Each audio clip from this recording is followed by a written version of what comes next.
Good evening, Tuesday the 26th, right at 8 p.m. Well, my computer's a little fast, it's 7:58 p.m. Eastern Time. There's Patty this week. She has made it back. I didn't hear what you said. Oh, I just said, hello, friends. Hello, everyone. Sorry I missed you all last week. I was, like I said, bringing home the bacon. Work trip to Mobile, Alabama. Fun stuff, like always. She's a little traveler. You know lady it. That keeps the roads hot and the air hot. She's in a plane every other week. Yes. Last week, we had Lauren Hellickson, the creator of the Crystal Pod. Fantastic to have her on last week. So many people were interacting. Please do that. Chime in the chat room, and we will share the questions or whatever, the concerns, whatever it is. We'll talk about it and go from there. This week, we have Larry Eissler III. I have heard of him. I have never met him until tonight.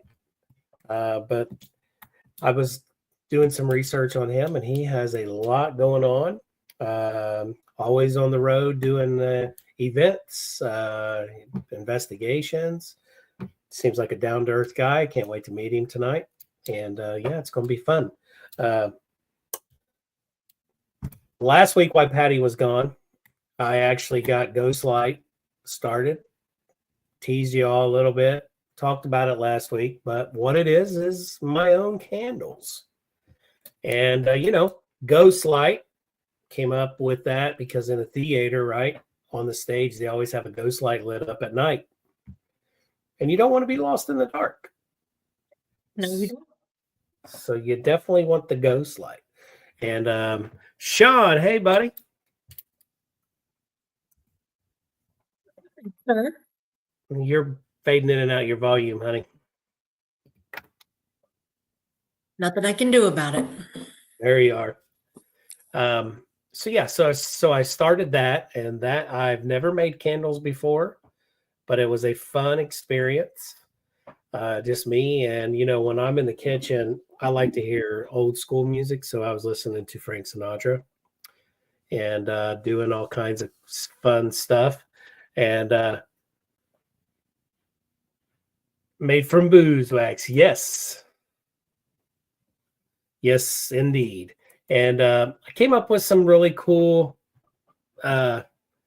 fragrances of my own.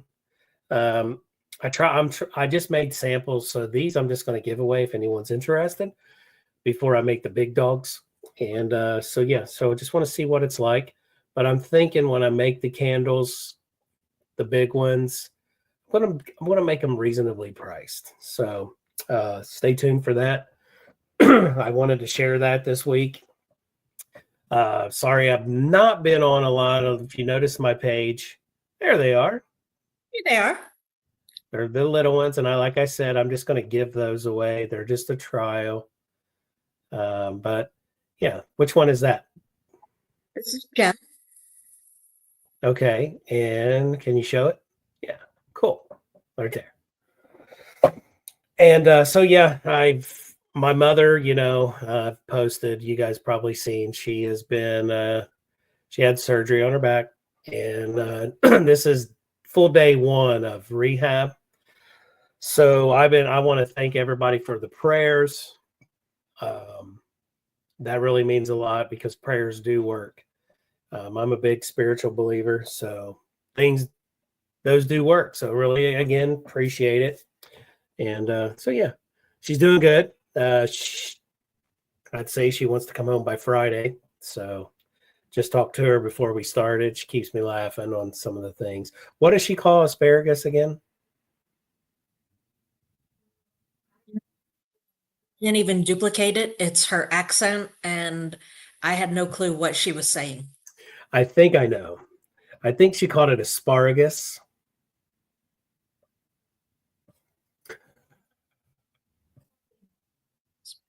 Something like that. But I remember I looked at you, I'm like, what the hell is she talking about? Well, that when we Complaining they first fed got her something. And I'm like, what is this? excuse me, when we first started, we got her in there. It was dinner time, so we got her situated. It was me, and they brought her some dinner, and it, welcomed her and all that stuff. And one of her sides was asparagus. So a little later, when my sister was there, she goes, "Oh, they gave me this nasty asparagus," and I'm like, "You mean asparagus?" And she goes, "Well, that green tall stuff." She goes, "It." She said it was hard, chewy. I didn't like that. I was like, okay, but if you know my mom, she's a character. Just what she says just cracks me up. Um, so that's what I've been doing for the past 2 weeks. Patty's been traveling for work. This week, of course, is Big Turkey Day on Thursday. I hope everybody has a wonderful, happy Thanksgiving and enjoys it with their family. And eat lots of turkey, get fat, and just repeat. And then, of course, the Big Turkey Day football game, Patty's Giants against the Cowboys. Who's going to win that game? Is there any question at all? The Giants? Yeah. And watching Sunday, my team, hey, Kimmy, my team is the Colts, right? So, they played Detroit Lions. Detroit Lions haven't lost a game. Well, they have one. And we held them back, I mean, it was a struggle for them to get that 21 points. But they are good. And so I wish them the best. Just like my Colts. I'm a Colts fan. I always will be. Just like Patty, her Giants, I hope to see them beat the Cowboys on Turkey Day. We'll see. This house is the fact that, yes, the Giants are my team. It is purely out of loyalty. I can't tell you anything about them. I don't know who plays for them or anything, but I am loyal, and same goes with my Mets. So, I also take pleasure in the fact that my friend's husband is a diehard Cowboys fan. So I'm always, kind of talking shit whenever we get to play each other. So, uh, during the game, if my Giants are up over the Cowboys, I'm shooting him little notes, little messages. Haha, you guys suck, just whatever I can to degrade his team. Yeah, and it's all in fun, right? Absolutely. Yep. Yeah, because like you stating your Mets, I'm sports. I like sports. I don't watch it all, but I keep up with it. They made it. They went pretty far to get to that level where they were for the World Series. All they had to do was beat the Yankees, or was it the Dodgers? Yep. The Dodgers. They had to beat the Dodgers. Right. The Yankees went in. Yeah. Dumb Hello, Yankees. Lisa. Hello, everybody. Our great friends are in. Thanks for coming in and spending a little bit of time, even if you're just dropping in to say hey. We really appreciate it. Yep. I'm on vacation this week. Yeah, that is Patty's a plus. on vacation. Yep. I got one more day, and these 3 days I've been traveling for work. So tomorrow I got to go do one more down in Cincinnati. Then I'm ready for my week to end, and then I'm off till Tuesday. Mm-hmm. So it's going to be fun. We are doing turkey here, which we're just going to do a turkey breast and all the little fixings on the side. And Patty's making a homemade pumpkin pie. Yum. Yep. It's my favorite. How much, to everyone listening, how much Cool Whip, whipped cream, whatever you want to call it, how much do you put in there? Do you cover it? Or do you guys like the taste of pumpkin? Or just a little bit of pumpkin? Let us know. Chime it in. Personally, I have to cover it. Gotta cover it. You gotta douse it all the way around. Yep. You don't like the pumpkin taste? I like the taste. It's the texture. Okay. I love it all. So that's one of Yeah. my favorites. I mean, And ordinarily lately, we're doing apple or cherry, but yeah. this year with it just being me and you, Hmm. whatever pie we make it's not going to get eaten. No. And to be honest, apple and cherry are a lot of work because I do it all Yeah. from scratch. So And you handed it down last year to Savannah, I did. and she did a I did. fantastic job on the apple Yep. pie. Oh yeah. So let's all get in comas on Thursday, enjoy it, watch some football, have a good time. And real quick, upcoming shows. December 3rd, we have Taryn Carper with Paranormal Peaches / New Jersey. No, that's not it. No. Her Paranormal Brew, her show, Duh. her podcast. She's not with NGP. 12/10, December 10th, we have the Wicked Wiccan Sisters from Indiana. And December 17th, we have L&M Paranormal. I look forward to talking to them. So if you guys have anyone that would like to join us on our podcast, shoot me a message, shoot Patty a message. We are booking into January now. I have a few people that I need to reach out to that's reached out to me. And I can share Robin Terry's going to be one. Jenny Davis is going to be one. Going to have Lauren come back because Patty missed that. That was a great time. And I'm going to reach out to some other people as well. So if you have anybody, look at this. Yes, Mike, I will reach out to you, buddy. Sign me up, Buttercup. I will definitely reach out. Linda. These comments that I'm seeing, I'm sorry, I'm just reading Kimberly's note there. Yeah, happy Thanksgiving to you guys too, and no big deal. Thanks for popping in anyway. Yes, happy Thanksgiving to you. Prayers to your cats. I hope they're doing really well. Everything's good on your end.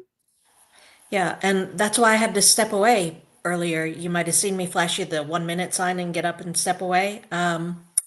There was chaos in the kitchen because there happened to be goulash on the back porch. And when we say goulash is our neighbor's cat, which we just found that out. So, yeah, good, yeah. Good. So and our cat can't stand goulash, but goulash wants to play. So yes. So I'm sorry. What I was getting to was all these comments that I'm seeing here in the chat that are through Facebook, and when I comment, it goes through YouTube, so they're not going to see them. But, honey, are these people that were on the show last week? I don't know, but okay, guys. Before I bring Larry on, I'm gonna say if you were watching last week, okay, we had a guy chime in from YouTube, and I can't remember his name, but if Lauren was listening, she would know. Okay. Hello, Sherry. But here's the thing. Now, Sherry may be there. Kim, I don't know if you remember. Lisa, if you're listening. But this guy came in. He was a professor from Manchester, England. And he said hi and chit-chatted a little bit with us. And then he said something. And I told Patty this, and she's got to go back and watch the podcast. But he told everyone that I look like Brad Pitt with a beard. And she did not believe me. No. And what did you say you was going to ask him? I was going to ask him if he is a professor at the Helen Keller School in England. Because I am sorry, sweetheart, you do not look like Brad Pitt. Well, I got a haircut now, so. I don't care what kind of hair you have. No, I look more like Brad Pitt than you do. Wow. Okay, moving on. We're going to bring in our guests. Yes. There's a shit stick. Let's welcome everyone. Larry. Maybe I look like Brad Pitt. Maybe. Huh? Maybe I look like Brad Pitt. Can that be a thing? Yeah, that could be a thing too. This guy came from Manchester, England, out of YouTube, and he goes, hey, and then Lauren goes, "Who called you Brad Pitt?" Yeah, I'm with Michael here. I Brad's agree. Pitt, my ass. Yes. Brad's Pitt. I got a little bit of Brad's Pitt right here, probably, right? Yeah, right. Hey, Jimmy. Hey, Larry. It's an honor to have you on the show tonight. Thank you. I've seen you in the field, but I've never had an opportunity to talk to you. But tonight we've got you on our show. Kimberly Horn. Hey, Larry. Hello. And but it's nice to meet you. I was doing some research. You got a lot going on, buddy. I do, and I want to give a shout out to the Horns because I love their gear. Me too. And that's not because I'm looking for sponsorship in the future. Yeah, right. Same here. Like, hello. I'm just coming off of Days of the Dead, Chicago 2024. So even though like that was Friday, Saturday, Thursday, Friday, Saturday, Sunday, I've been in bed for the last 2 days. So if I'm a little low key tonight, it's because I'm still recovering. I totally understand, man. Those hangovers. Well, for me, Days of the Dead is a horror con, right? So yeah, we were bringing paranormal to the horror con, which, don't get me wrong, like everybody loved it. We had a lot of people interested in the paranormal, but I wasn't there for the paranormal. Tribe 3 Productions, who sponsors the paranormal experience, they brought in Project Limestone. Whoop, there we go. And that's Blood Moon Paranormal. Okay. So they were doing. Alexa, stop. Just trying to help you with lifting your shirt up. Yeah, please assist me. So they came in and they covered the paranormal. They had a haunted item museum. They talked about their doc, Project Limestone, and that was great. I came in to do interviews for guest attendees, interviewing about their experiences and the celebrities they met and all that stuff. So for me, it was 3 days of nonstop interviewing, B-roll, filming the costume contest, working with my production assistants, and no breaks at all. Just 3 days straight. Just a lot of coffee? Well, there was a coffee sponsor, coffee vendor there that was working with us that was giving out samples, but I'm not really much of a coffee drinker. Me either. So coffee doesn't do anything for me. So it's like, why am I drinking this? Because it's not going to give me the energy. I can't. I don't like the taste of the coffee bean after the aftertaste. I can't stand it. I love the taste of coffee. I just wish it did something. Oh, so you and need to drop like a 5-hour energy and some vodka in yours? So a friend of ours, Casket Robbery, it's a metal band. They have a brand of coffee, their own coffee that they make that is the maximum amount. I do maximum amount that you can have of caffeine per cup. Okay. Like legally, there can't be any more caffeine, and that stuff will get me going, and I love that stuff. I just don't get enough of it. Is the problem? Yeah. But when I go to Broadhead Manor, Bill, the owner of Broadhead, has a bunch of it, and he'll make me a cup of coffee with that. Because normally when I go, I get there at like 7, 8 p.m., and then I don't leave until 4 a.m. And then it's an hour and a half to drive home. So it'd be like, here you go. Whoa! But every other coffee, it's just like, this is bean water. Delicious. But I wish it did stuff. Apparently, according to Mike, I need to put some Coke in there instead of sugar. Yeah, he said the white stuff in a baggie. Yeah, sugar. Yeah, sugar. Yeah. Yeah. So just don't mind me, Yeah. Hi, Amy. Hi, Amy. Oh man, that's the same thing for me with energy drinks. Because Patty, my wife right here, she's going to vouch for it. I can drink the strongest energy drink. When I went to Austria seeing our son, Red Bull headquarters is right there, so I got to drink Red Bull that was my morning drink because I don't do coffee. I could drink that and take a nap. Yeah. Because that's what I use when I investigate. I go to energy drink. Right. And it doesn't do nothing for me. Mm-hmm. I mean, the taste. All I get is the taste. And I wish Red Bull tasted better too, because that doesn't taste great. No, it's not a great flavor. It's I've been trying all of them lately. Monster's been coming out with so many different varieties now. Monster has a lot, yeah. Yeah, Ghost. Yeah. Rain. Rain has a massive, I think it's 300 milligrams of caffeine in the can. Yeah. They have some decent flavors, but even Rain doesn't do a whole lot for me. Yeah. It helps. It does something, but it doesn't last long for me, sadly. So normally on an investigation, I'll bring those white monsters, the ones Yeah. that like zero I love sugar, those. zero. Yeah. I like the taste of those. They don't do a whole lot, but they'll take the edge off. Yeah. And that the when you was talking about Rain, I can't think of the flavor, but it's the black can, and it's the Yeah. shield half purple and half blue. That's the one I love. It's got to be some kind of berry, I'd imagine, right? It's a berry, yeah, and it's Yeah. so good, but it doesn't do nothing for me. But I just like the taste. Yeah, a friend of mine that was helping me Sunday doing the film stuff. His name's Neil Gibbons, Graveside Paranormal. He brought me a Rain because he's like, "Do you need anything on my way in?" I'm like, I don't know." He's like, "Energy drink?" I'm like, "Yeah." Jenny, hi Jenny. I'm like, "Sure, give me an energy drink." And he brought me a Rain, and it was this like mango something flavor, clown cream, and normally I don't really like mango or orange or anything like that. But Yeah. I'll tell you, I downed the hell out of that drink. Hey, Nicole. I needed it. I was Yeah. dragging, especially Saturday. Saturday was, a early morning to late morning of the next day. So, Hey, Leah. Sunday was rough, but yeah, I got home Sunday night, and then probably from 11 p.m. Sunday until 10 minutes ago, I've been in bed. Oh wow! So you've been So, trying to catch up, huh? yeah, well, unfortunately, I have an autoimmune disease. So when I work too hard, I pay for it the next day. Well, Oh, in this okay. case, I worked too hard for 3 or 4 days, and then now I'm down for a couple days. You hit a brick wall. I hit a brick wall, and then the wall fell Yeah. on me, smashed me, and then someone just took me, went like this, and said, "Okay, go be in a podcast."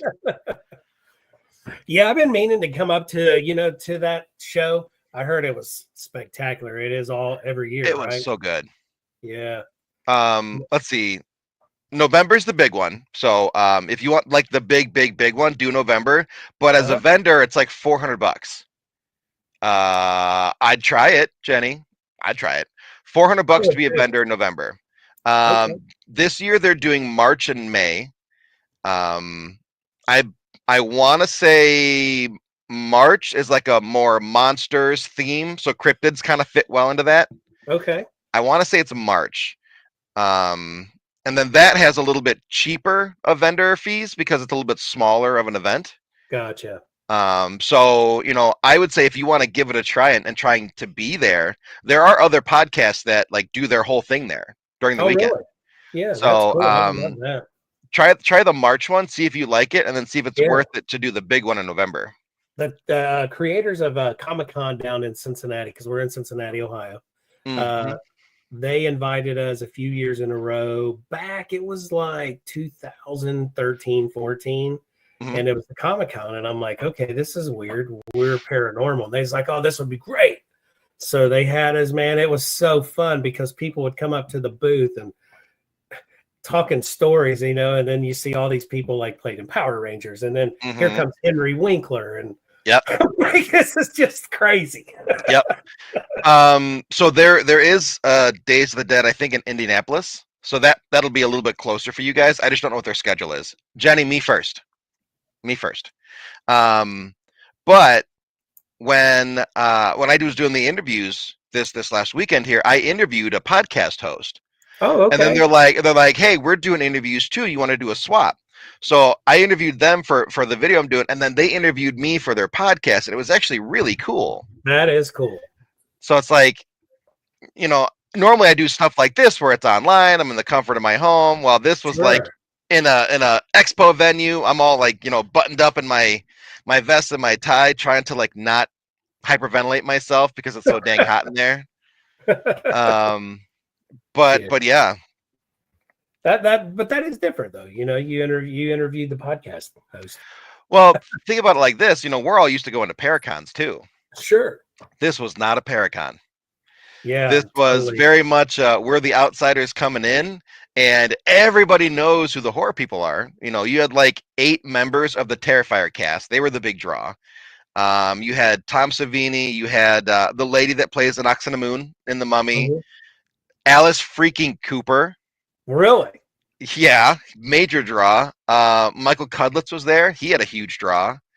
And then just like a lot of people from the different Halloween and horror franchises throughout the years. And it's like I know that name. I know that name. I know that name. Yeah. If this were a Paracon, I'd have no problem walking up to them, be like, "Hey, how's it going?" Whatever. But it's a horror con, and I'm like, Sure. mm, ah, mm, mm, I don't know if I should do this. Oh, here we go. So Mike. could have been Brad's Pitt. It could have. Well, if you've seen Michael Cudlitz doing his latest movie, he's got that big long goatee. Yeah, That could be Brad's Pitt. that could be. He's not movie show. He's Lex Luthor now, right? I Yeah. think he's Lex Luthor. So he's got this big long goatee. Looks kind of like a Pitt. But yeah, so like it was a little different. I'm glad I was focused on film work instead of the paranormal, because I had the excuse of being too busy. Oh, well, you were. Yeah, you were. I was very busy, but for March, I'm hoping to branch out a little bit more, and try to talk with people a bit more. Mike goes, what you gulping on, Patty? It was tea. I didn't have my tea today, so Don't let her fool you. It's fine.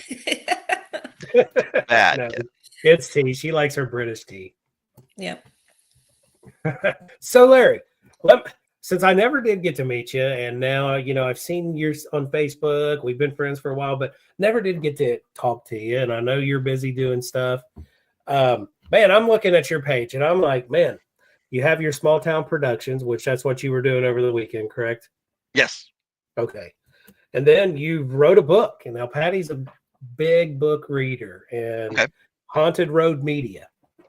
Yeah, Mike Ricksecker's publishing company. He did our first book, I want to say in 2021. That was the Ghost of the Black Hawk War, which is kind of half history, half paranormal. For the Illinois side of the war, we try to go to as many of these spots that still exist. A lot of them because 1832, Illinois was very much a prairie still. There were some towns, but out in in the middle of nowhere, kind of like today, it's just a whole bunch of open space. But now it's farmland. Back then, it's prairie. So what was once a battle site or somebody's old cabin is now like a cattle field, or somebody's house now stands there, and we couldn't get permission for some of the spots, let alone even find some of them. But the ones that we were able to find, you got to think 1832. It's let's say 2020 was the last time we investigated for the book. That's almost 200 years of nobody talking to these guys. Yeah. So up strolls 2 middle-aged fat guys going, "Hey, ghosts, let's talk." Let's chat. And lo and behold, these guys had a whole bunch to say. So, the first major battle of the war was the Battle of Stoneman's Run in current day Stoneman Valley, Illinois. And it would take me like 10 minutes to talk about the entire battle. But to sum the battle up, Black Hawk caused Major Stoneman's forces to retreat. They rode through their camp, trampled their camp, and then made their way to Fort Dixon. Well, along the way, 9 men stopped on a hill. Taryn, we love you. 9 men stopped on a hill to defend the retreat. And unfortunately, those 9 men never left the hill. They died there. They were put in a mass burial, and then they're still there today. Well, you go to talk to these men, and lo and behold, they think that Major Stoneman, their commanding officer, was a coward, and they do not like him. And you'd think, naming the town after Major Stoneman, he was this big hero, right? Sure.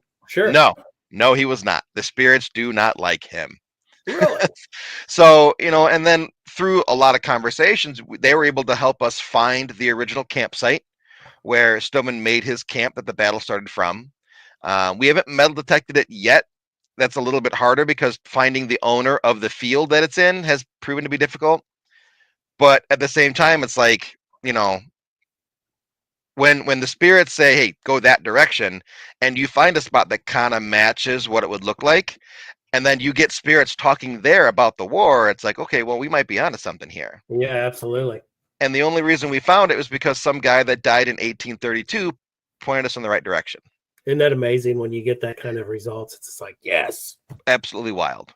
So that's the Black Hawk book. There are, a dozen locations that we went to. Some of them very, very active. Some of them not quite as active. And then the second book, I want to say was maybe 2022, is an anthology series, or an anthology of a couple series that Dan wrote way back in the day of stories that are mostly told from the ghost perspective. So stories of hauntings or how they died, or something like that. And then it takes experiences that either of us had in our personal lives, or even investigations we've been on, and some of the history from that investigation, and ties it into the stories he wrote. Oh, wow. And we took all these, he had like 3 or 4 books with all these individual stories kind of sprinkled in there, and then merged them together into one big book. And that's Afterlife Anthology. So that one's a really neat book. A lot of people say there's always one story that really jumps out to them, depending on the theme. And I really like hearing people talk about which story it is and why, because it's like, oh, I remember that story. Yeah, okay, that's neat that you jumped to that. Yeah, So, everybody's different, so they're going to pick a different story. Yeah, Something that grabbed them, their attention. yeah. Yeah, And that's then awesome. the last book that came out was in July of this year, and it's an ebook. It's about the dark side of social media in the paranormal community. Okay. It's like 30 pages long. It's the start of a discussion series that I'm making, where you read the 30 pages of the ebook, and then now you have a basic start of what could be a discussion into, okay, what is social media? Why are we using it? And what effect is it having on us? So, like one thing, just to drop one, is like echo chambers. Yeah. Echo chambers in the paranormal are horrible. Either everything's a ghost or nothing's a ghost. There's so many that, don't have that middle ground where we actually look at it and think, okay, what could this be besides for grandma or an angry spirit that wants to kill you? Mm-hmm. So, Yeah, we echo got chambers either can be side. tough. It's demonic or it's not. Yeah, absolutely. And the whole demon thing is just, Yeah. there are so many people that are in the paranormal to make a money off of the paranormal that this is all they care about. And don't get me wrong, I understand I'm partially a part of that crowd. I'm a filmmaker, I'm an author. Sure. I go to events, I do investigations, and I make money off of that. So, I understand that I'm also, in a small way, a part of the problem. But I don't hide the fact that I do that. I'm also very upfront with, the things that I do. When we Sure. did There you go. when we did Expedition Entity, which was the series on Paraflix, the investigations were designed to be exactly what you see. So there's no fancy cutting, there's no removal of stuff, there's no added sound effects. If you see 8 minutes of investigating one particular spot, that means that we sat there for 8 minutes and did exactly what you saw on TV. There you go. Sometimes we got a response, sometimes it was quiet because there was nothing. If this were Discovery or Travel or whatever, they'd remove that block of nothing because it's just dead air. Yeah, they got to put something on there to keep you paying attention. Right, but that's not a Yeah. true investigation, right? It's not. Sometimes you'll sit there for 10 minutes and go, okay, well, Yeah. hello, hello, Yeah. hello. I tell people that when they're skeptic or they're interested and they want to do this, I'm like, Yeah. okay, there's different types. There's thrill seeking. It's Yeah. not, or it's like going to a haunted house on Halloween and paying to go through to get scared. Right. But this is not like that. I said, do you know what fishing is? You don't just throw your line out there and get a fish as soon as you throw your hook in the water. Mm-mm. I was like, so, we're out there investigating for hours before we even get anything. And So I can actually say that that's not the case for me. Really? Yeah. All those 10-minute sessions that you see like on Expedition Eddie, or even the live streams that I do, I get things pretty easily. I'd love to make money this full time, but it's not my driving force. There's quite a few of us who agree with that, Yeah, Darren. absolutely. J- just because I make money doing what I do doesn't mean that I'm breaking even. There you go. so Yeah, exactly. so I'm still in the negative for most of my stuff. Don't get me wrong. I'll probably never break even on anything that I have, but you're having fun doing it, though. I'm having fun doing it. And like doing the show was a whole bunch of fun. I get to work with Dan and Jen and Steve and go to all these different locations and throw them in situations that they're like, I don't know if I can do this. Like, go do it. Do it. A little mischievous Yeah, on my part, because they're like, what should we do now? And I'm like, we should put Jen in the location where the spirit doesn't like women. that's exactly what I say. What's gonna happen? We're gonna find out. We're gonna find out. Here's the camera. Go in there. Yeah. But as I was saying, like we did these 10-minute little burst sessions for one, because going above 10 minutes is really hard to keep someone's attention. Sure. But at the same time, it's like, going less than 10 minutes, you're not really getting deep enough into a conversation to get all the context. True. So, we kind of aimed around for 10, and that was kind of a happy medium. And, if you watch the show or the lives that I do, or even do the investigation events that I'm a part of, I get a fairly good amount of stuff. And you aren't faking the passion, just big money.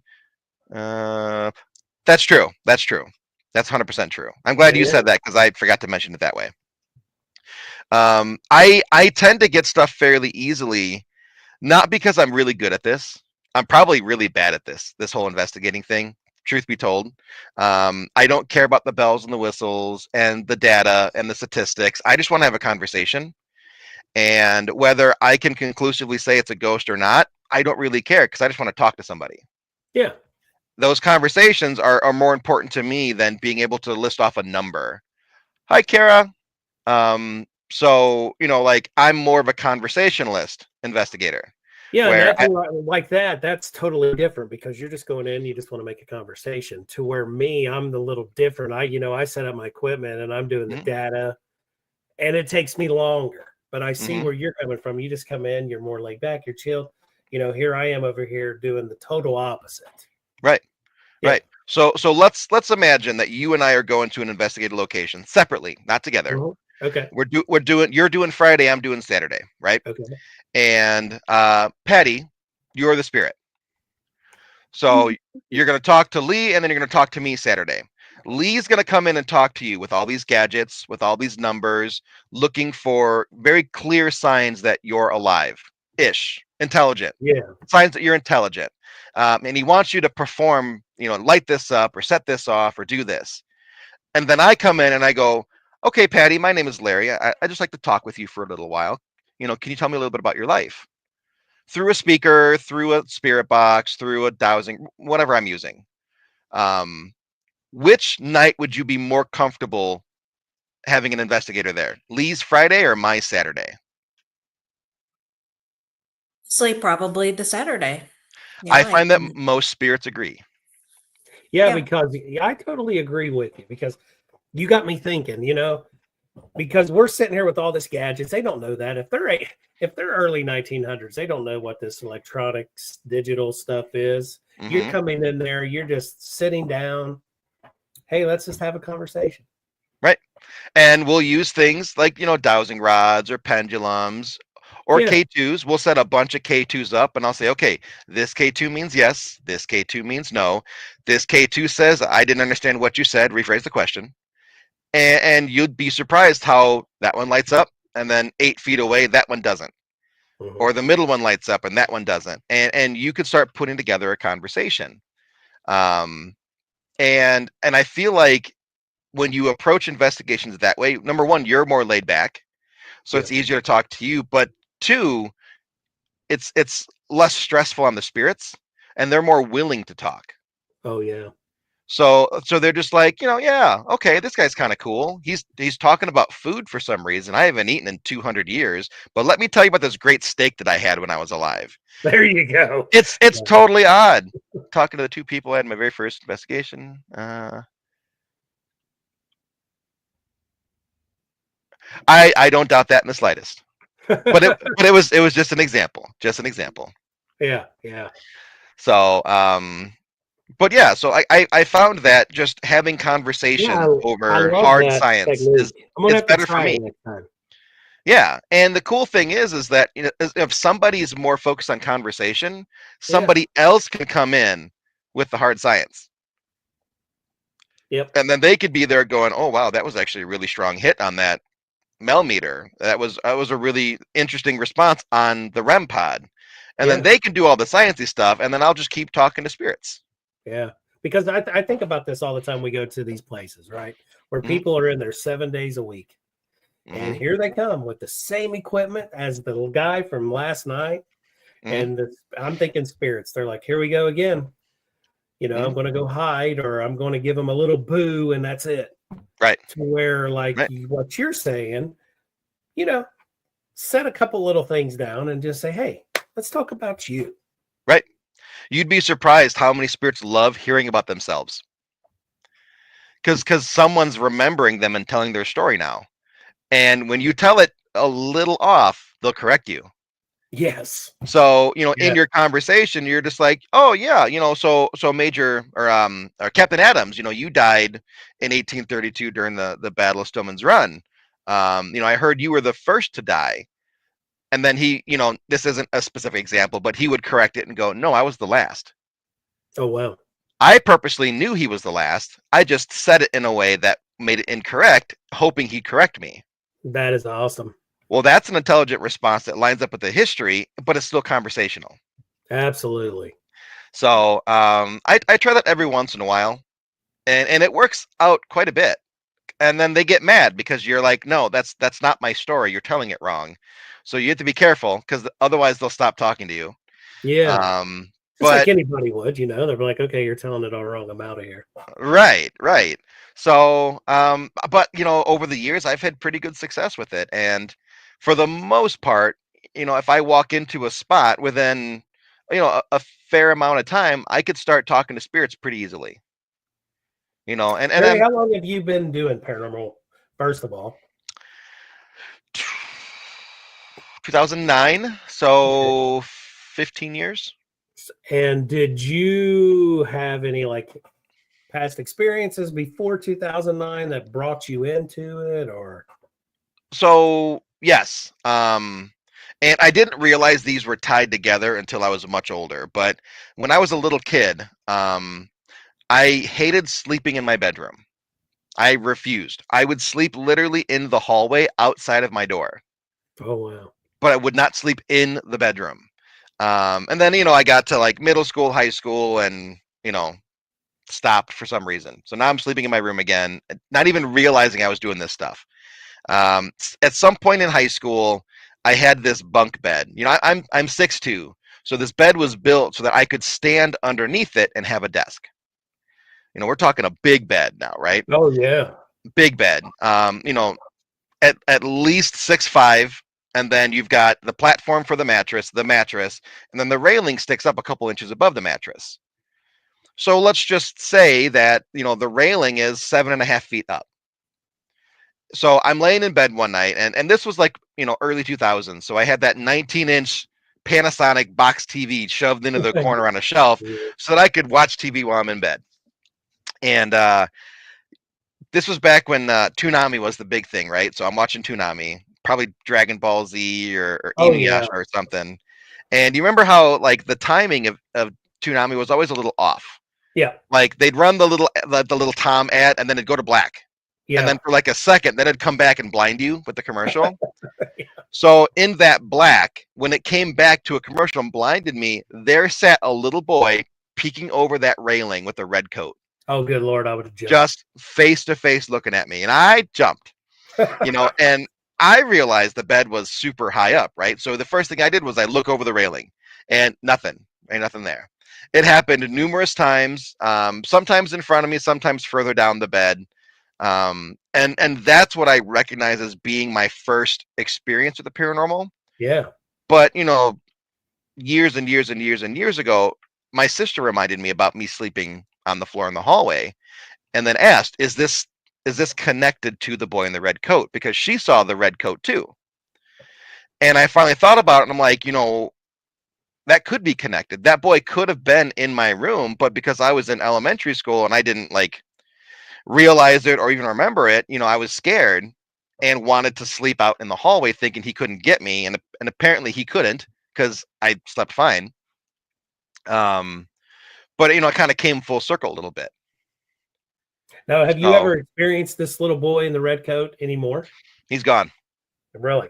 Yep. My son has a room at my parents' house, in that room now, and he's never had an experience. He investigates with me every once in a while, so he knows how to do it, and he knows he could use his phone to do it, and nothing. Nothing. Huh? So I imagine, probably once I moved out, and I was the last kid to move out, really. Maybe he just left. Yeah. He's like, all the kids are gone now. I'm not going to stay. Bunch of old people here. I'm out.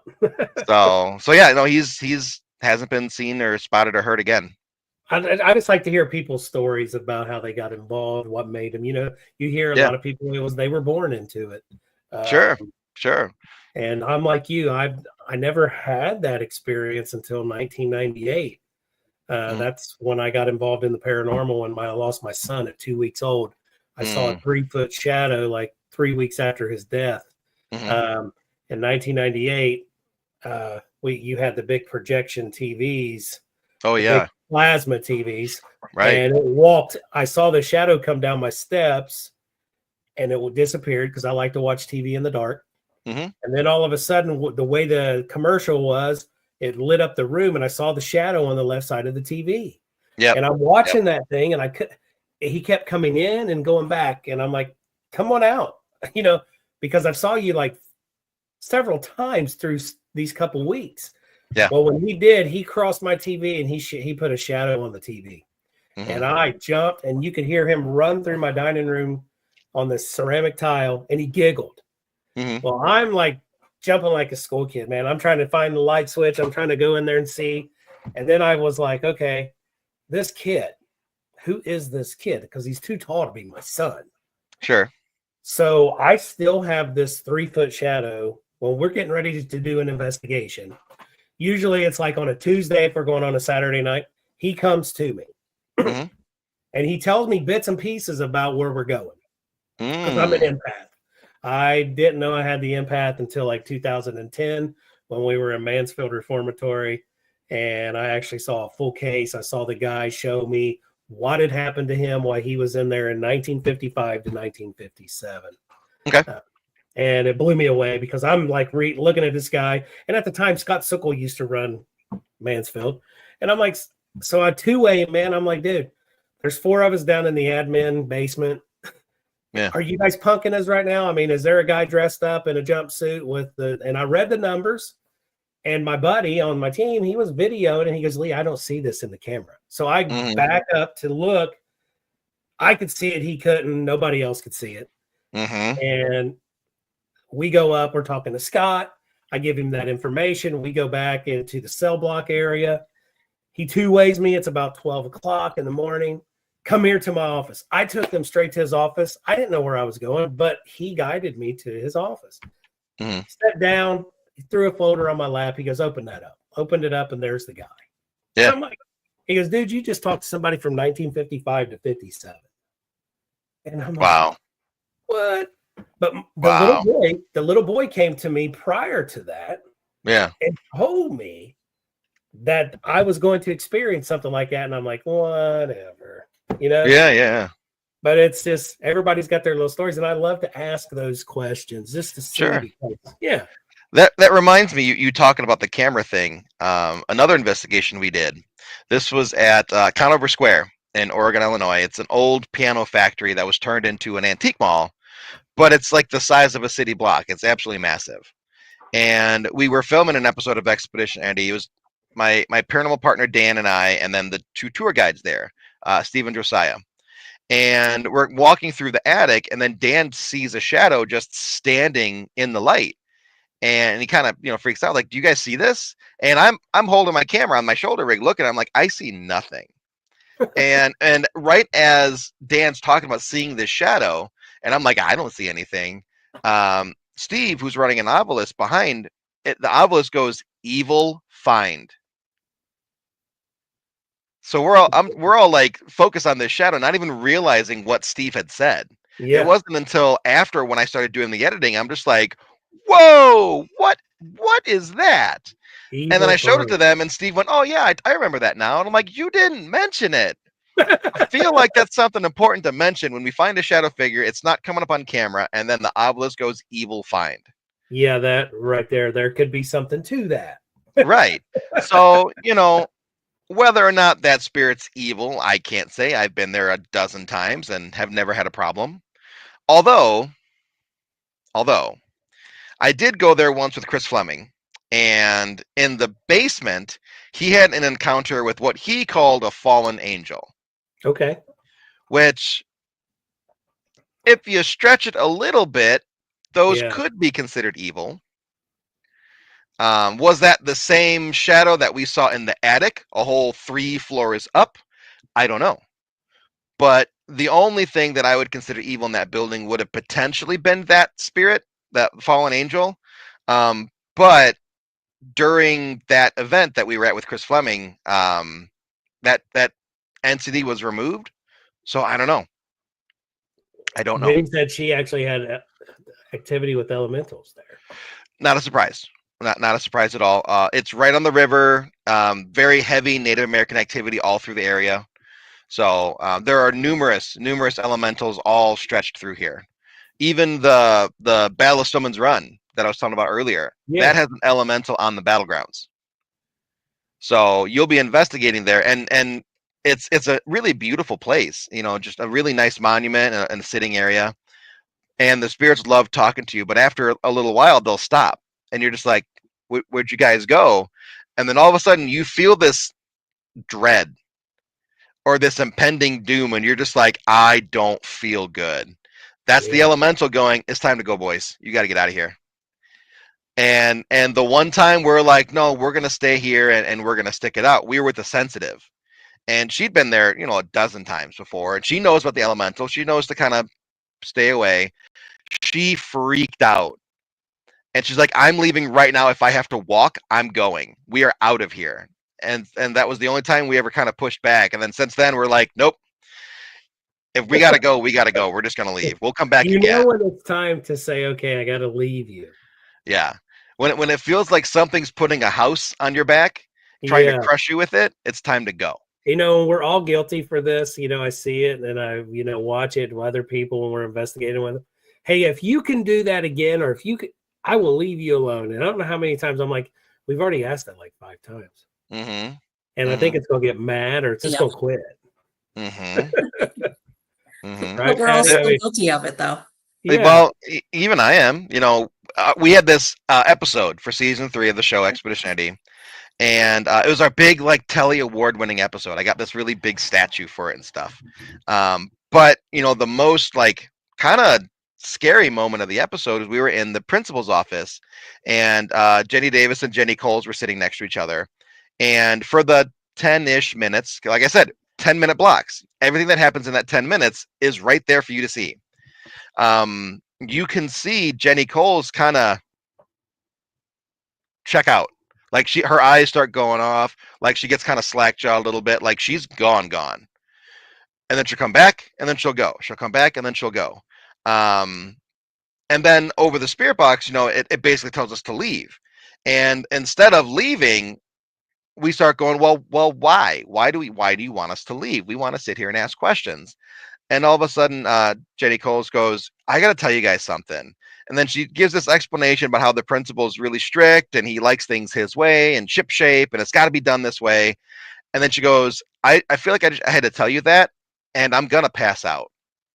Wow. So we're like, "Okay, get out of the room right now." So she stands up, takes one step forward, and then stumbles forward, half passing out. So the wild thing about that story is, I'm setting the cameras up, and this isn't a big room. And, as the director and the cinematographer, I'm not in shots ever, really. Very, very rarely am I in the shot. So I'm in a blind spot between cameras, and the only spot that I could stand is against the wall next to a tripod and then next to the TV stand. So I'm just trying not to be caught on a frame. And I just so happened to be standing in the exact spot to where if I wasn't there and Jen passed out falling forward, her face would have smashed the corner of the entertainment center. Oh, good Lord. And that could have very well killed her. Yeah. So I literally just stood there and I went, "Ugh," and caught her. So this is the first time I've ever done this. We split the group up, right? Like me and Jen go in the hallway. You can see on camera, we're walking into the hallway. And Dan, Jenny Davis, Bill, and then Steve are in the room being like, okay, we're not going to do this. We're going to get out of here. Let's not do that again. Jenny Davis walks out like a minute later saying she's going to throw up. So she goes out into the hallway, and then Dan, wraps that up.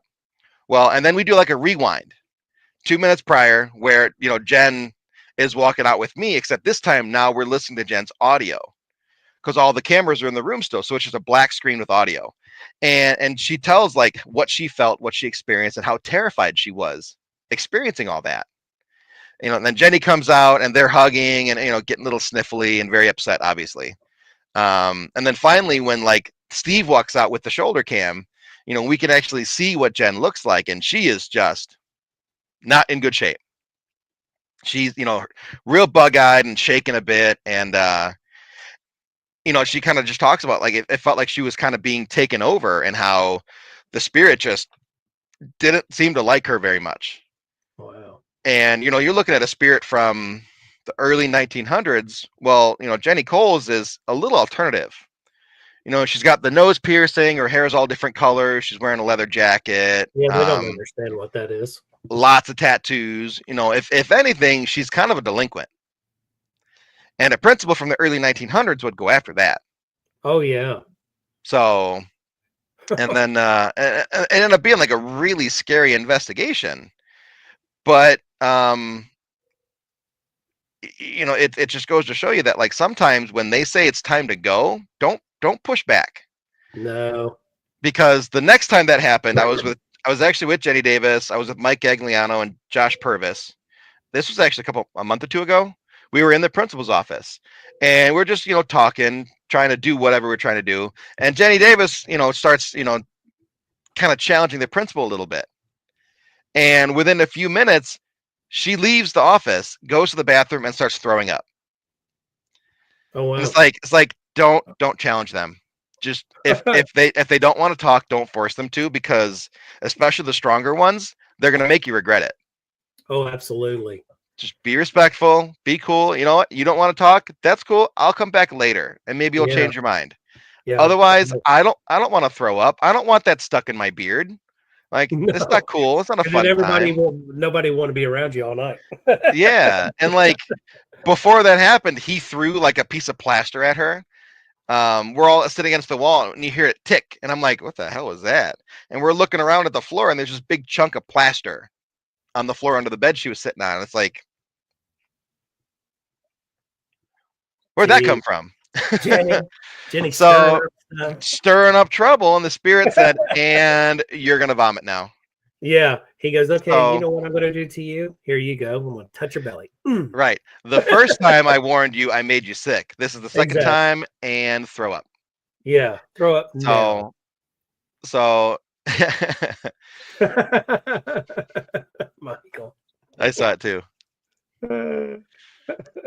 Jenny took a ride on the Vomitron. Yes, she did. Yes, she did. But yeah, so like when a spirit doesn't want to talk or they're done with you, don't force it.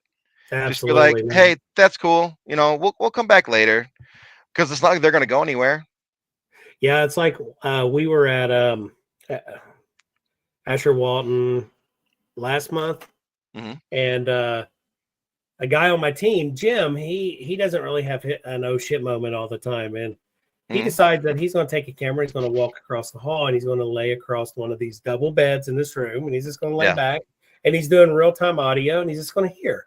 We're over there asking questions, and we got a camera in the hallway shooting down that direction where we were, and so where the camera was, the door to the other room that was adjacent to that, you can hear the door because he's laying there, and all of a sudden you hear, we didn't hear it, but he did. He said it sounded like a door slam.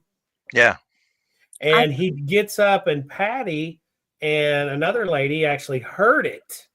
And they're walking towards Jim to go out of the room to go over to see what that was. Mm-hmm. Well, here he comes out of that room at the same time, and they collide. Oh my God, Yeah. And I said, well, why don't you go back over? He goes, no, I felt like that was enough. Like Sure. whatever that person was telling me that's enough. That's enough. Yeah. So we had to go back and rewind to hear these, and you could hear it, and you could see that it was a varnished wooden door, and you could see the shadow cast a little bit, and that door moved. Mm-hmm. And I was like, okay, nobody in there. He was in the room next to it. Right. But when he's coming across the hallway and you can hear it, he's going, like somebody just poured ice cold water over him. Yeah. So we had to watch it like several times, to get a humor. He goes, okay, enough. Sure. Well, like those oh shit moments, you're not expecting it. You don't know how you're ever going to react till it happens. No, you don't. My oh shit moment was actually at Broadhead, and I put it in the episode so everybody could see it because it's actually really cool.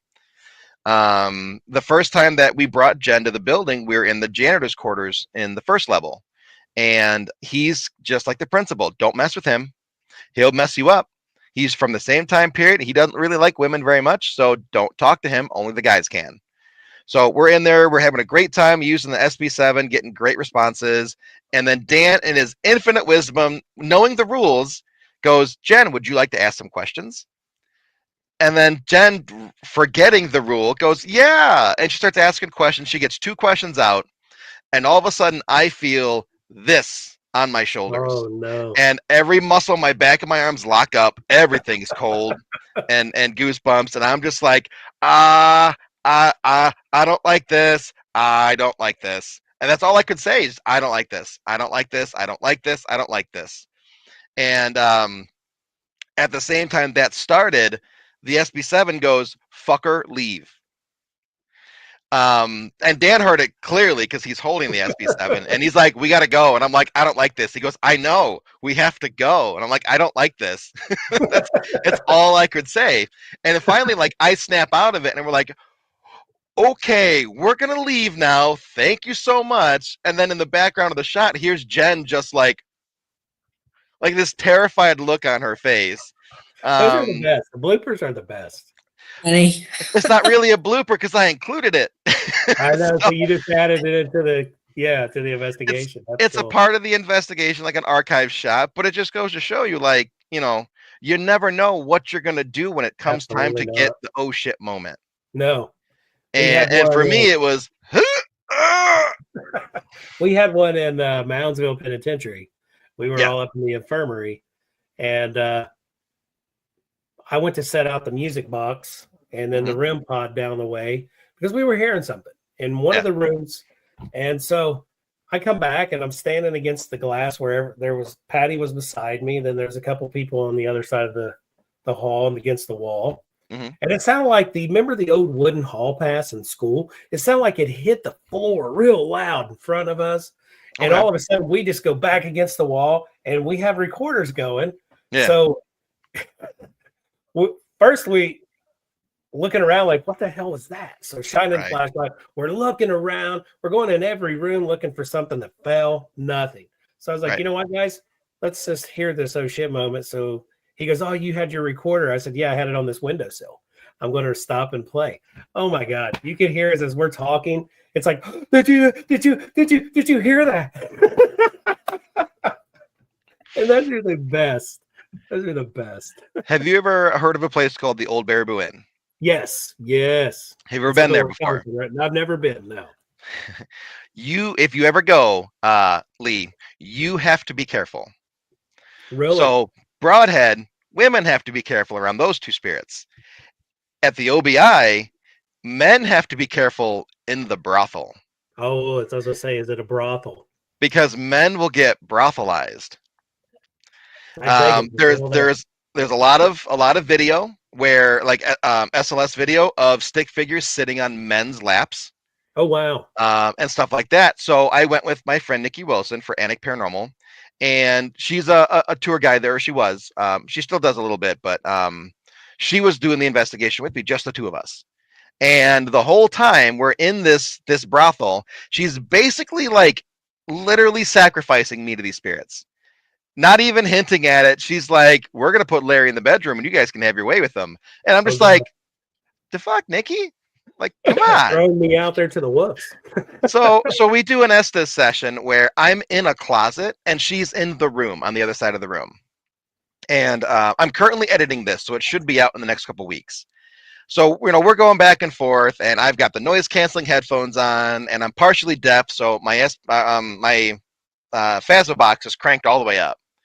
And Nikki, who has a microphone on, is kind of talking really, really low like this. There's no way I can hear her, and she can barely hear me, and I've got a big voice, right? So she starts asking questions about me going into the back room, and the spirits are like agreeing with her, and then she starts laughing, and then over my microphone, you hear me go, "There's laughing." It sounds like there's more than one of them. They're all laughing. It's the same time that she's laughing with them. So finally, like, she goes, "Okay, well, should we go and do that now?" And then basically the spirits say something along the lines of, "Yeah, go ahead." So we wrap that up. We go into the main bedroom of the brothel, and I'm literally just laying on the bed, like starfished on the bed. And she starts asking these questions. So the last session is like 30 minutes long. So it's way too long to include in anything. I basically take the last 10 minutes. And that's one whole chunk of 10 minutes. All the other 20 minutes, you just have to guess what happened. Oh, yeah. It starts with me going, so yeah, it started slow to begin with, but now there's a hand on my arm, there's a hand on my chest. Like, I kind of get you there, right? Just by luck. Sure. And all of a sudden, like, things start heading south. She was like, "Hey, you're here." And they get handsy on the southern region. And the best way I can describe that is an Easter egg basket. Yeah. So there's a couple moments where, like, I have a camera just on me, and then I have a camera on the two of us. The camera on me catches this wonderful moment where I'm laying there, and all of a sudden I go, because they just went yoink. Yeah. Jesus. Hello. Okay, ladies, calm down now. Let's be gentle. I'm just a boy. So I've been touched, I've been scratched, I've been hit, I've been a lot of different things by spirits. I've never been fondle sacked before. And now I'm just like I know I was told, like, hey, you're a man, you're gonna get touched in the brothel. Well, I might have bitten off more than I can chew, because most people put down $1. I put down $3. And the first thing I felt was one hand here, one hand on my arm, and then one hand on my leg. And I'm like, did I just pay for 3 of these brothel workers? Oh no. Exactly. Oh no. and boy, did they have their way with me. So some touches are painful, some touches are scary, and then some touches are, okay, I might need therapy now. Yeah. Therapy. So the old brothel at the old Baraboo Inn. If you ever get up there, just be gentle. Great. Now Lee will want to go right away. Yes, I'm gonna sign up. you if you put any money on that table, you are going to get serviced. Wow. So $100 bill get me. Well, $100 bill in early 1900s time, probably a lot more than you bargained for. Oh, I'm sure. What did you say, Patty? But I wonder if a woman puts money on the table and hops in bed. So that I don't know. That's a good question. Yeah. Right. Nikki wouldn't do it. She was only willing to sacrifice me, so I'm not sure. She's like, no, I'll just ask the question. She literally like hung me out like a piece of meat and said, "Here you go, ladies. Here's a big, burly, bearded man for you." Yeah, try him out, right? They took the bait. Yeah, exactly. Hey, back to your books. Where can people get your books? Amazon. You can get them on Amazon, and then they'll ship to you, a couple days time. Or the ebook is instant because it's an ebook, but they're not autographed. They don't have a nice little message in them. So if you go to any of my events that I'm vending at, not an investigation, a vending event, you could also get books from me, and then those are autographed. So Yeah, because I'm interested in the history paranormal. My yeah, son, he would love that as well. He's the one in okay. Austria because he We're teaches history over there. the Black Hawk War was such an interesting topic to write about because one, I'm from Illinois. I had never even heard of it, right? So I'm like, Yeah. oh, this is kind of a lesser known topic. I dig that. When I was getting my bachelor's degree in the city, the university, 40 minutes from the first battle site, I had already written a book on the Black Hawk War. I could write a paper on the Black Hawk War like it's nothing. I don't need to do any research. I already have the sources. I already have the the bibliography ready to go. I just pull them and put them in the right order. So, I could write that paper in a week, 50 pages, no problem. Piece of cake. So I do that. I write all it up and I go to turn it in for a couple classes for different topics. Yeah. And all of my history teachers had to research the war to grade my paper Oh, because they didn't even know. because they didn't even know. And Oh, then when wow. they do the research and they put in Black Hawk War of 1832, guess whose name pops up on Google? You. And they go, okay, we're not going to do this for your next paper, right? I'm like, you didn't say that in class, so no. You didn't say It's that. all fair game because I did the research and I'm writing about it. Well, yeah, you already did the research. I already did it. Yeah. And it fit into the material for the class. One of them was like a Western class, and there was always a dispute as to where the border was for the Midwest and the West. And I said, well, I mean, where do you think it is? And my teacher's like, well, I always think of it as being the Mississippi River. And I'm like, well, what about events that happen like along the river, even if it's on the Illinois or Wisconsin side, but it happened at the river? And he goes, well, if it happened on the river, we'll still call that the West. I'm like, okay, good. Well, yeah. That's Good. what I was thinking too. Because I Because love the West. because the war ended in a little town just south of just south of a little town called La Crosse, Wisconsin, and it's the Bad Axe Massacre.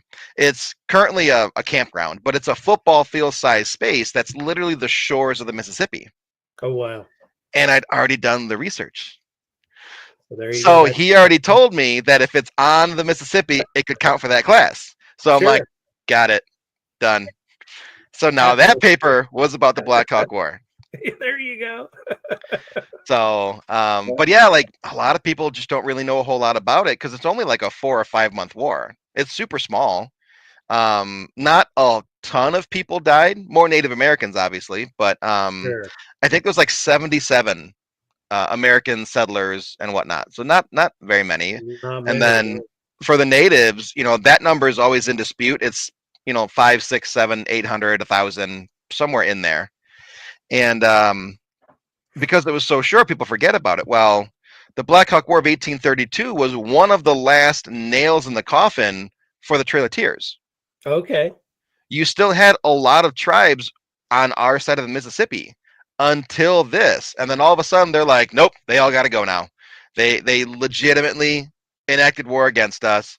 They paraded Black Hawk around for I think a year and a half as the captured war chief, and then sent him to Iowa, and he never returned. He always stayed in Iowa for the rest of his life.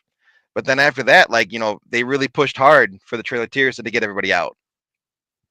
So, you have these events that tie into other major events, but they're barely even a footnote. Wow. At least you did your research on them. And you got to use them in class. And I got to little Yeah. double duty. Absolutely. Absolutely. So, hey, as we're closing it up, where can people find you? What do you got going on coming up? Sure. The best place to find me is Facebook. I'm the most active there. I made the mistake of putting a video up last night, and then Facebook's like, we can auto-generate some reels for you, and we'll just post those on your behalf. I'm like, oh, cool, sure. Facebook posted 13 reels that are like 20 seconds a piece, and I'm like, I hate this. We're gonna get rid of that. So right now my Facebook's a little spammy, but normally it's not too bad. I have Instagram, I have TikTok. I'm a tiny bit active on those, but really it's Facebook. And then on my Facebook, there's my website. You can find the links to all my stuff through that. Expedition 80 is a Paraflix original series, so you could watch that on the Paraflix network. And then for next year, the pinned post on my Facebook kind of talks about the events that I'm going to and what I'll be doing. So, you get an idea of where I'll be if you want to meet up with me, or what investigations I'm leading if you want to join me on something. And then just this last October, we filmed a documentary about the Watsika Wonder House. Have you heard about that one? No. It is the first documented spiritual possession in the country. Really? Like 1878, I believe. And a young woman named Mary Roth, about a decade or so prior to that, had passed away. She had fits and was cutting herself and speaking in tongues and all this stuff. So in 1878, another young woman in the same town in Watsika, Illinois, started exhibiting the same symptoms. And then at some point, she became possessed by the spirit of Mary Roth, who inhabited her body for 100 days. And at the end of her 100-day inhabitance, when Mary Roth left, Laurency Venom was completely healed. It's dubbed a spiritual miracle. And she went on to live a very long life, have a boatload of kids, and everyone always considered her like the weird, creepy aunt or grandma. Yeah. Because she was possessed for 100 days. Why wouldn't you be? But the story is about healing and a spiritual miracle. So for the documentary that we did, we put a seance on the grounds of the Roth house, because Asa Roth, Mary's father, was a devout spiritualist. He conducted seances too. So we did a seance, except the difference is our seance had between 130 and 150 people. And it all funneled down into one medium, my BFF, Diet. She's a fantastic psychic medium. One of, if not the best that I've ever met. I would even put her on par with like Patty Negri. Oh, wow. So we're talking like the upper echelon here. Yeah. She not only handled this seance like a pro, but she was able to communicate with between 20 and 30 spirits of the people who were there, and was able to give them the closure they needed or answer the questions they had. And talking to some of these people, they felt healed, like a weight had been lifted off their shoulders, something that was really weighing them down. They got the closure from the seance. And Neil, the producer who I mentioned earlier, is Graveside Paranormal, we're talking about it, and it's like, did we just perform our own spiritual miracle here? Over 24 people walked away from this event completely healed from whatever they were struggling with. So we're doing the documentary about that, and how that sounds interesting. Yeah. We're conducting our own miracle on the site, the grounds of the first miracle, and having these amazing results. So I'm hoping that'll be out in the spring of next year. There's going to be a screening somewhere in Chicago, and then there's talks of it going to other places that are very well known. Cool. That's so you might be able to watch it on your Comcast or something one day. Congratulations on that. That sounds awesome. Thank you. I just have to finish it first. You got to get it completed. I got to get it done. But yeah, there's a lot of people that are very interested in seeing it, especially Diet, because she remembers nothing from it. She's like, I don't even know what I said. It wasn't me saying it. They took over my body and they spoke through me. Wow, that is true. So, but one of the things that she talked about, we did like a post-seance interview type thing. Sure. And she remembers in the beginning where she was trying to focus in and get into the zone, the auto zone or whatever they call it for psychics. Yeah. And she could hear women's dresses walking through the leaves around her. And her and I were talking, and I'm like, that I raked all those leaves up, right? Like, there were no leaves around you. If there was a leaf, it was like one of 8, and I probably stepped on it throughout the night. There was no sea of leaves. And she's like, I heard women's dresses brushing through a ton of leaves. And she's like, Mary and Laurency came out there and stepped aside so that these people can talk to their loved ones instead. That's amazing. And even talk about it now, I'm getting goosebumps. Yeah. So it's like this is going to be such a cool project, and I cannot wait to get into it. I just have to finish the 3 other projects I have first. You got to get your stuff completed. I got to get OBI done, which is almost done. I'm only a couple things left to do. I got to do this couple videos for Days of the Dead, the interviews and whatnot that I did, and then I can start cracking on this documentary. Yeah, that sounds awesome. I can't wait to find that one. Like Jenny's talking in the chat. Jenny, we need to get together and get with Larry, and I would love to get with you and investigate. That'd be a fun time. Well, are you going to the Bash this year? I was thinking about it because I used to go to Phenomenology. Yeah. And so, yeah, it's on our list because Taryn's like been saying, you need to go. You need to go. Well, so, yeah. I'm going to be there. Jenny's going to be there. Taryn will definitely be there. Oh, yeah. If you find a way to go, Jenny's got something set up for a couple days beforehand for an investigation. Maybe that's something that you can jump in on and we can all investigate together. Absolutely. She just said Ohio State Reformatory in June, Ashmore, and Rhodes Hotel. I think the Ashmore and the Rhodes I'm also doing with her. Cool. Ashmore, unless it's another Ashmore, unless she's doing it more than once. Ashmore, I know I am, because I think I already paid for that. The Rhodes, I can't remember. I think I'm going to that. But you know, if nothing else, you know. Yeah. Definitely Gettysburg. Yeah, Gettysburg. I love Gettysburg. She just says I'm going to have to twist Larry's arm of USR. So my son has travel baseball in the summer, and he only has he has 8 weekends. And I already had a couple events approach me, and they're paying me enough to where I'm like, shit. Yeah. I can't do baseball this weekend.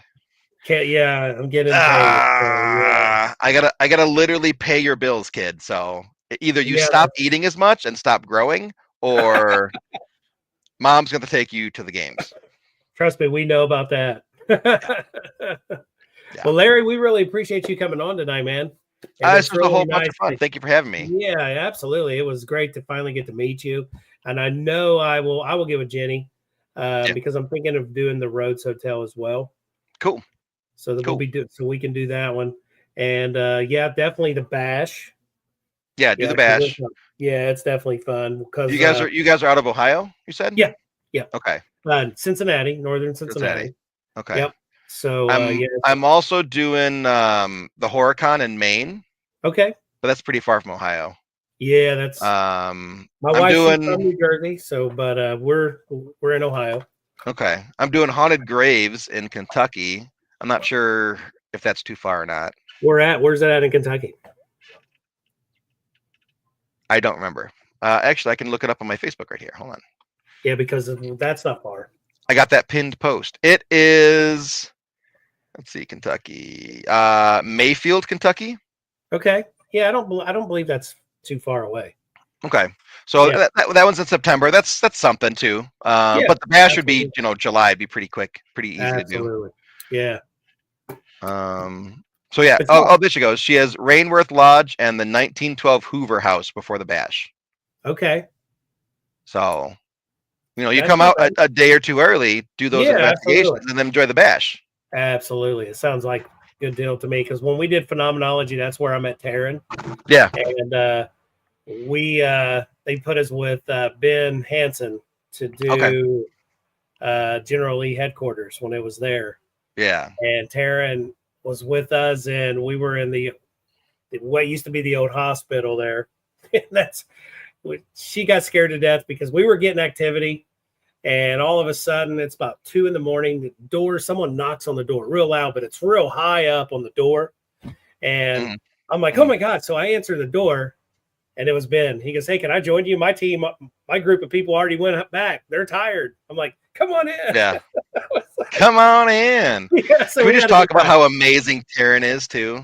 Yeah, she's great. Taryn, she's the best. Yeah, so she always says, yeah, Patty and Lee broke my paranormal cherry. Yeah. Oh God. Yeah, it's like, oh geez. But yeah, she's also very much, I think, New Jersey. So it's like, don't piss Taryn off because you're gonna get that. Be nice to Taryn because that New Jersey's coming out. Yeah, Patty's from New Jersey as well. I know all about it. Mm-hmm. Yep. when I'm Don't just be nice. Yeah, when I met her family the first time, I'm like, we're at the Hudson River right in the city in New York, and Yeah. I met her family on a boat dock because her brother lives in Lower Manhattan, Mm-hmm. and I pulled her to the side. I said, I don't think your family likes me. They got a cocky attitude towards me. She goes, no, that's so. As I started to get, be around them more, and then got married, I was like, okay, that's just how they are. Yeah. So Yeah. I'm like, I'm going to be in the Hudson River by the end of the night. Right. With some cement shoes. Exactly. Well, man, we really appreciate you coming on, dude. I really appreciate it. It's been a blast. I've had a great time. Thank you so much. Everybody check Larry out. I'm gonna definitely get the books. I'll probably wait till I see you. Sweet. Yeah. Yeah. So thanks again, man. Get you some rest. You've been on the road. Get you some sleep. Yeah, well, Wednesday is the day before Thanksgiving. There's a big tradition that we do with my family, then Thanksgiving, then Black Friday, and then I've got stuff this weekend. So it's like, this is my last night to rest. I've got to get back into gear again. Yeah, absolutely. Well, you also have a happy Thanksgiving as well. Thank you guys too. And everybody watching, you guys have a great Thanksgiving as well. Same here, guys. Thanks again, Larry. Thank you. See ya. Bye-bye.